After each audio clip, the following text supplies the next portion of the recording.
Good morning, everyone, and welcome to Coffee and Cards with Michelle. I'm Michelle Zanovich, an independent Stampin' Up! Demonstrator, and Monday through Friday, I come to you live to craft and start our day with a little coffee and friendship, and some creativity.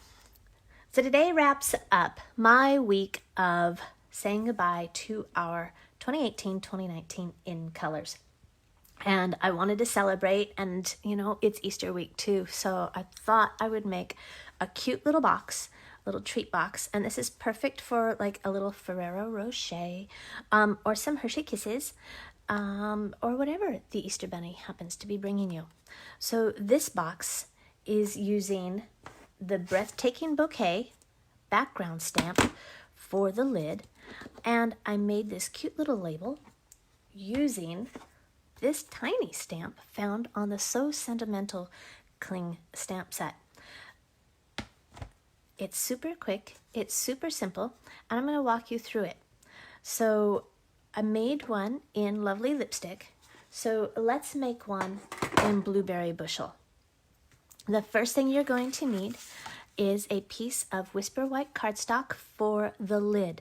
Now, all measurements can be found later over on my blog at www.makingmemorieswithmichelle.com. So there's no need to write it down. Just pop over to my blog a little bit later this morning and you will have all your measurements there. All right. So Blueberry Bushel, your lid is 4x4. And then the base, or your box itself, measures 5/16 by 5/16. Good morning, Debbie. It's good to see you. Good morning, Kathy. Great to see you too. So the first thing I'd like to do is do our stamping on our lid. So I have my Stamparatus, which I use all the time with my background stamps, okay, because they're just so large. And you can see here, ooh, I'm going to wipe that up just a little bit. It looks like that was wet from where I washed it. Okay, so I see here that if I line my paper up where I had it, that it wasn't getting. So I'm going to come down here because I want to get more of my stamp. And I'm going to ink this up.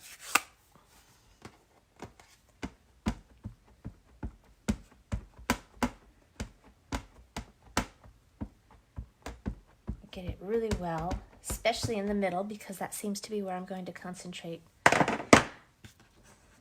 And I'm just going to close that and press it all around. Good morning, Sue. It's good to see you. And we have this beautiful, beautiful stamped image for our lid. Won't that be gorgeous? All right, I'm going to set that aside.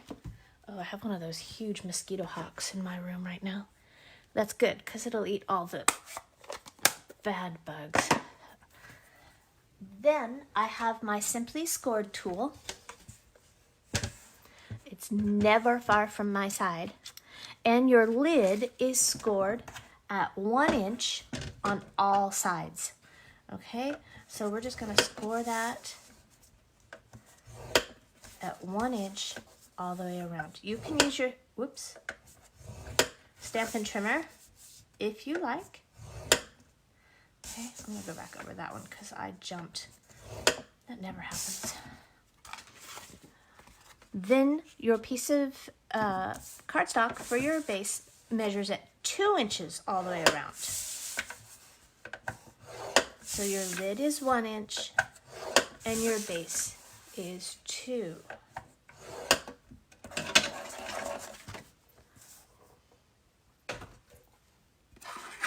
Now with your bone folder, just go ahead and give those sides a good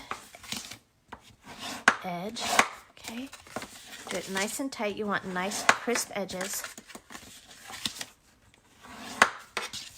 And then you're going to do the same for your lid.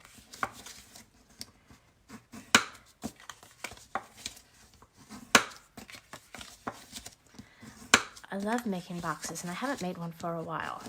So this is very pretty. Now, let's see, where did I put my snips?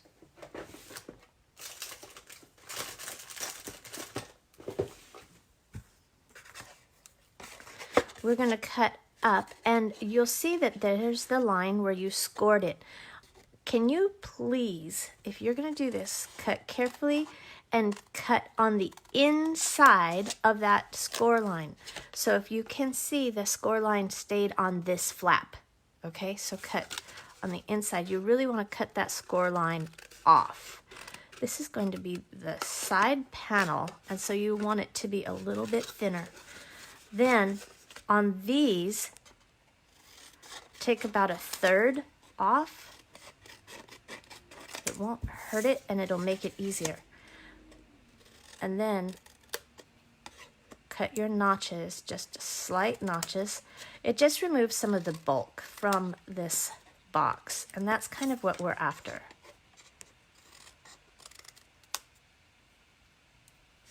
Okay, and we're going to do the same on this side. So sorry. I had to plug my phone in,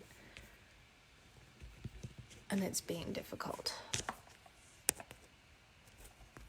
It's probably not what you want to see. Okay, sorry about that. Then again, on this side, cut on the inside of that score line all the way up. And again, cut 1/3 of it off. And 1/3 of it off. And just cut some notches.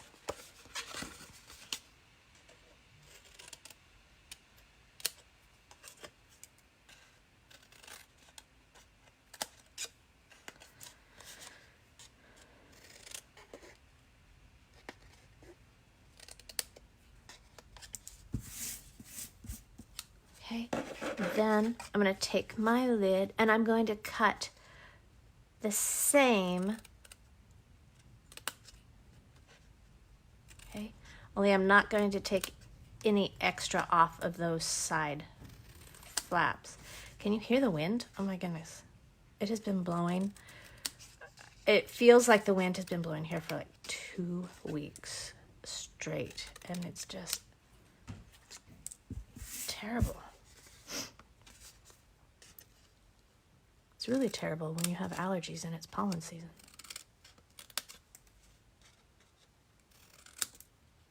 Oops, I'll take a little bit more off that one.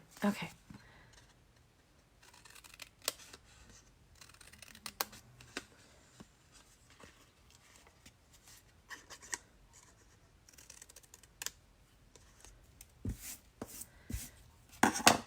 Now, I highly recommend that you use some strong adhesive like liquid glue or tear and tape when you're making a box.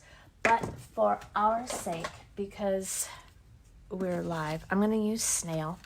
So truly what you want is to get snail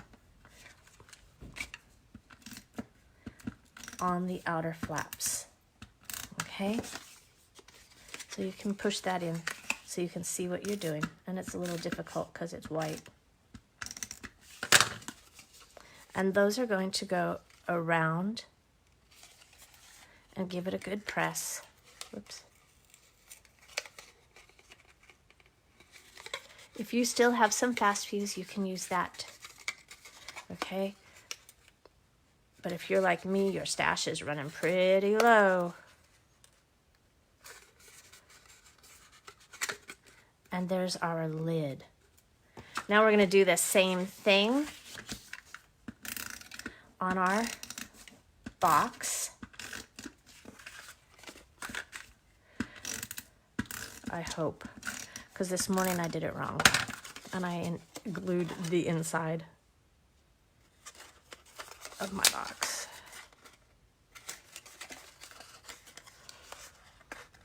Okay, and take your time and just get it lined up nice and even.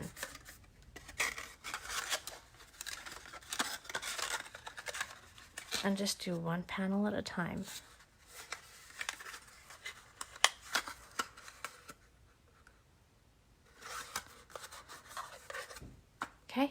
And then your lid will fit perfectly around. So let's decorate it, okay? I have that little For You stamp from the So Sentimental stamp set and in Blueberry Bushel. I'm going to stamp just on a piece of scratch paper.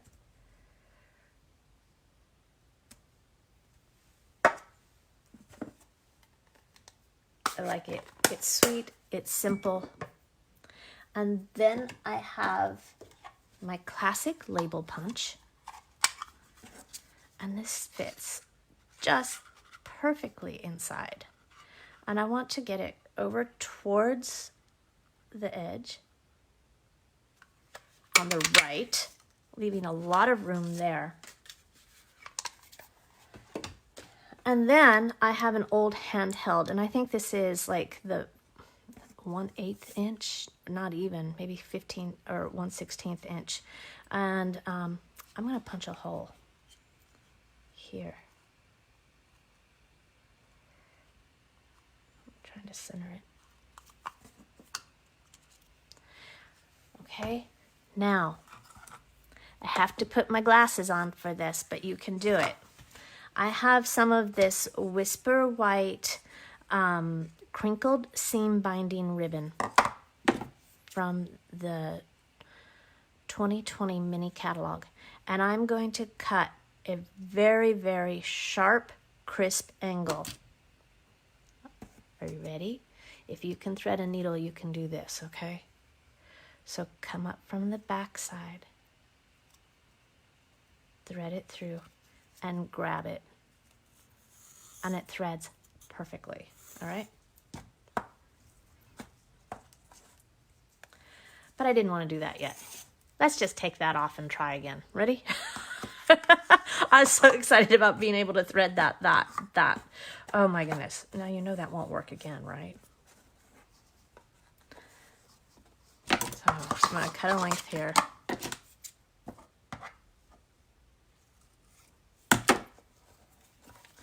And I'm going to tie a pretty bow, or just a knot at first.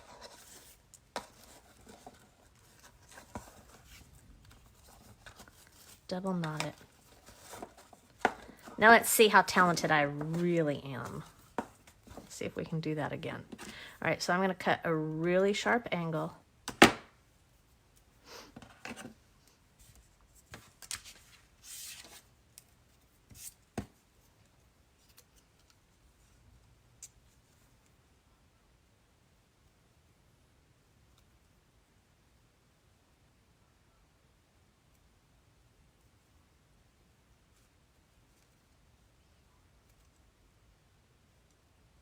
Are you holding your breath? I am. I'm going to cut a sharper angle. You guys, this worked. Oh my goodness.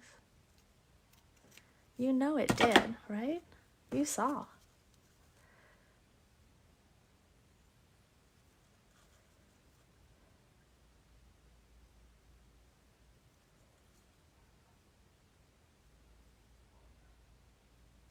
There we go. Whew, collective breath holding.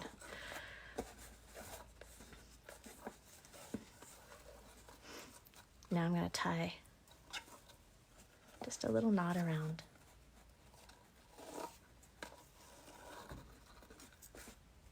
And tie a bow.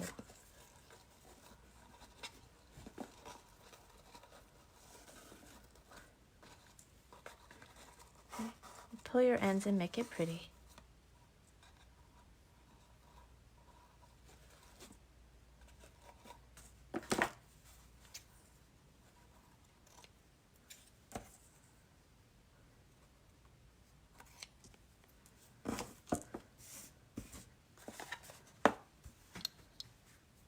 And let's add just a touch of color, shall we?